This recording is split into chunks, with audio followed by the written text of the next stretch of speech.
1975 का आपातकाल की याद में 25 जून को संविधान हत्या दिवस के रूप में मनाया जाएगा। इस अवसर पर केंद्रीय मंत्री अर्जुन राम मेघवाल ने कहा, 25 जून 1975 को जब देश पर आपातकाल लगाया गया था, एक तरह से हम कह सकते हैं कि लोकतंत्र की हत्या हुई थी। बिना सुनवाई के लाखों लोगों को जेल में डाल दिया गया था।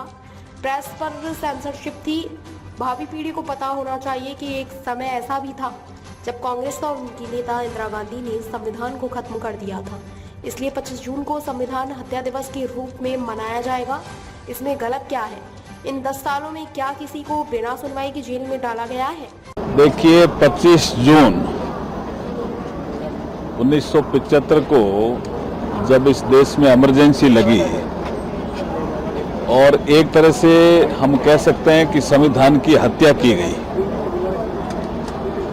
एक साथ विदाउट ट्रायल लाखों लोगों को जेलों में डाल दिया गया, प्रेस पे सेंसरशिप लगा दी गई, संविधान में बदलाव करके संविधान की आत्मा को ही खत्म कर दिया गया था।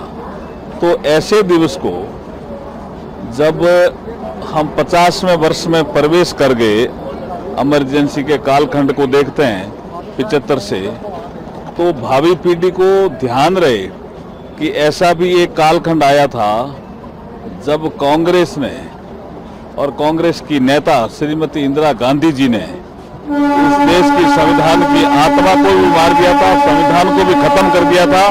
इसलिए संविधान की हत्या की, इसलिए 25 जून को प्रत्येक वर्ष संविधान हत्या दिवस के रूप में मनाया जाएगा।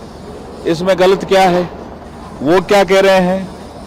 वो पॉलिटिकल आंसर दे रहे हैं इसका।